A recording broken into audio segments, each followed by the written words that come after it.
Battlefield's second spin on a Battle Royale mode has dropped with Season 1. It's called RedSec, is finally free to play, but still has a terrifying ring of fire. So in this video, I'll let you know everything you need to know before you first drop into RedSec with your squad. But before queuing up, make sure to have a couple of in-game settings properly set up. First of all, head over to HUD and make sure that the SOIS filter is enabled. This is super OP and lets you see enemy player much more easily. Scroll down a little bit and make sure to have the minimap size set to large, as well as view distance on foot and view distance in ground vehicles set to 300 meters. The minimap is one of the most valuable assets you have inside of RedSec, so definitely use it to your advantage. Also disable interior zoom, as this does not help inside of a Battle Royale. Finally, scroll down a bit and set the crosshair thickness to thick and choose whatever crosshair color you like. Next, move over to the mouse and keyboard settings and edit infantry mapping. First of all, I would recommend a cicle primary/armor hold keybind. I have this set to my mouse thumb button, so I can quickly cycle my primary weapons or insert armor plates. Next, I also have keybinds for my Gadget 1, Gadget 2, as well as the class gadget. I bound them all to different mouse keys, but you can of course set this up however you like. Finally, I also like to mount the bind key to Y, as this is identical to Warzone. As for graphic settings, I'm currently working on a dedicated best graphic settings video for RedSec, which should hopefully be out in a couple of days. Secondly, you'll absolutely want to set up a couple of favorite loadouts before hopping into the game. So click on any class, click on any weapon, and here you can see this star on the left side, which has space for up to 8 favorited weapons. In order to add a weapon to your favorites, simply open that weapon, press F or select the favorite button in the middle of your screen. Now before you deploy, each of you can select a specific class to play as. This is quite important because each class has quite specific traits. As you can see, Assault comes with the Assault Ladder, the High Explosive Launcher, Assault Rifle Proficiency, so they're the best with assault rifles, and the Mission Focus trait. Most importantly, this allows you to capture the respawn towers more quicker to redeploy your squad mates. As for the Engineer, they get the Repair Tool, Aim-Guided Launcher, which is super important against tanks, SMG Proficiency, as well as Mechanized Infantry. This means that if you hop out of your tank, nobody can steal it from you as long as you're close to the tank. Support gets the Supply Bag, Smoke Grenade Launcher, LMG Proficiency, so no ADS or sprint speed penalty with LMGs, and Field Sustainment. This last one allows your teammates to pick up health kits when interacting with your character. And finally, the Recon class get the Motion Sensor and the Recon Drone. Now the Recon Drone does come with C4 strapped to it, so you can conveniently blow up some enemy players. It also comes with Sniper Rifle Proficiency, so they're the only one without any spread on sniper rifles, and Passive Spotting. Overall, this is a great intelligence class to help out figuring out where enemy players are. And the final thing you can modify before finally jumping into RedSec is that you can modify your starter pistol and select between the combat knife and the sledgehammer. Just be aware that when using the sledgehammer, you are running much slower than when having the combat knife equipped. During infill, there is one player that is the jump leader, so they can decide where the entire squad is jumping unless the members decide to deploy solo. So this is pretty much similar to how Apex is doing it.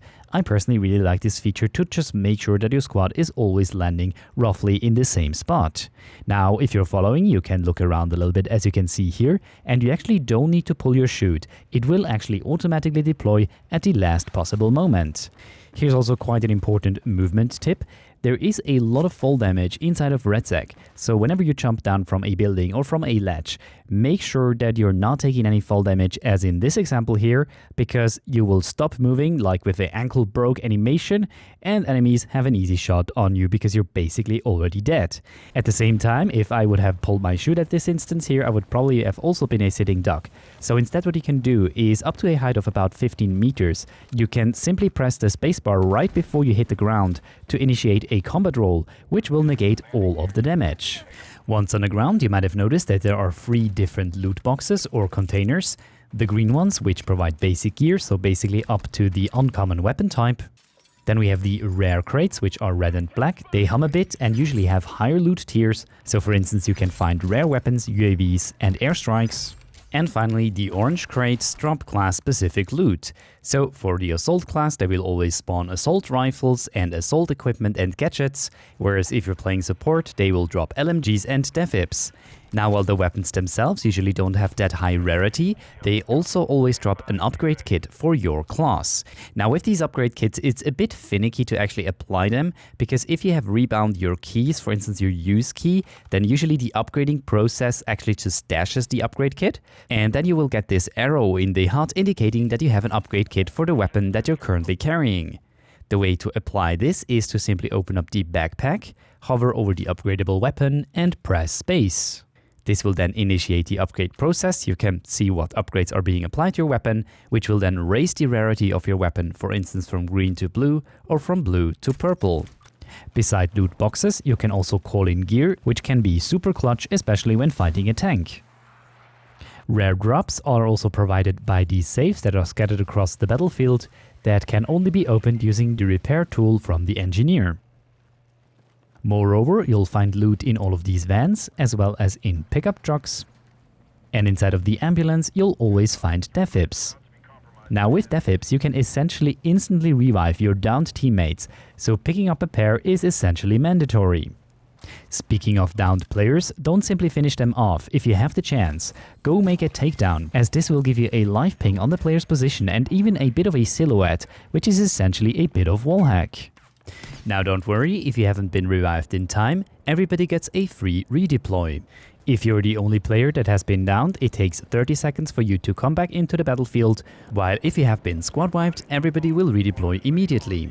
Just be aware that this second chance mechanic is only available up to 9 minutes into the game, so as the BR lasts for around 18 minutes, this is exactly half of the time that you still get a second chance.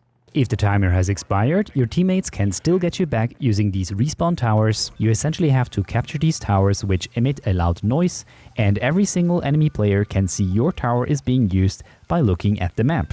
Note that if you're playing quads, this will actually bring back all of your teammates. However, once a tower has been used, it can no longer be used by anyone. Next, let's talk about custom loadouts, because there are two ways in order to obtain your custom loadout inside of RedSec. The first approach is to do contracts, and usually with the second or third contract, you are awarded your custom loadout. Upon completion, these kind of rockets fall down from the sky that allow you to select one of your 8 favorited weapons. On the other hand, there are also public custom loadout drops happening. They happen at about 7 minutes into the game, and everybody is able to select their own custom loadouts from every drop. So if you want to, you can even go to multiple of these custom loadout drops and get your primary and secondary custom weapon. Some more important timings: the ring starts shrinking at roughly 6 minutes into the game, and it will then continuously shrink until it is fully collapsed after about 20 minutes. Now, as in Firestorm, this ring of fire is absolutely terrifying, and you'll get a warning on screen if the ring is closer than 100 meters. Now, once you're closer than 30 meters to the ring, you'll actually start to take damage. Not that much, so you can be quite close to the border of the ring, but be careful. If you do touch it, you're pretty much instantly dead. Besides the fire of death, something else that is super scary are tanks, especially towards the end game. However, I don't think that that's actually a problem, because conveniently enough, towards the end of the match, you usually get these anti-vehicle drops, which contain RPGs that make light work of any remaining tanks. So frankly, I don't think that the tank play is that strong.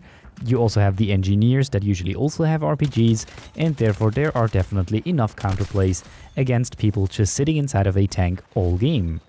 Speaking of tanks, getting one yourself is actually super easy. Simply complete a couple of missions. The first one that I usually like to do is this evasion mission, because all that you have to do is to shoot 3 suitcases. And then when you get the second round of missions, look through the different missions at the top, and one of them is probably going to award you a vehicle keycard. In this example, we're doing this signal mission, which does seem to be a bit confusing. However, all you need to do is to simply align these laser antennas on this blue box. Upon mission completion, you'll get a care package dropping from the sky, which contains a vehicle keycard. Next, simply walk up to one of these vehicle trailers. The person with the keycard can open it up. This will emit a loud noise, and about 30 seconds later, the IFV or tank is yours. All that's left for you to do is to clean up the remaining players. And here's a quick tip for you: don't full auto your ARs. This is not Warzone, it's not Call of Duty. The guns are not laser beams, they have this mechanic built in where the longer you fire, the more spread the weapon has, and therefore where you aim is no longer where your bullets are landing unless you're tap firing. However, if you do have the impression that gunfights feel a bit weird and that you're dying a lot behind corners or killing a lot of players that are already moving out of your reticle, then you're not wrong, because the game actually runs at a very low 30 Hz tick rate for pretty much the entirety of the game, and only in about the last maybe 5 minutes of the game, servers are actually switched up to 60 Hz, so for the end games, where in this case we only had 4 teams left in the game would actually play out at a tick rate of 60 Hz. Frankly, I hope that this is just a test phase where they're trying to see how much load their servers are going to have to deal with the BR launching, but I really hope that Ripple Effects is considering reducing the time it takes for the server to switch over from 30 to 60 Hz. For instance, a good point would be when the second chance mechanic is disabled, so when half of the game has been played. Now, if you learned something new in today's video, then drop a like, and if you know any other really good tips that you want the community to know, then be so nice and drop them down in the comments, and maybe I'll do another video with those tips. Also, if you're interested in the ultimate performance optimization video for RedSec, then check out this video linked on screen right now. Good luck out there, and I'll see you guys in the next video.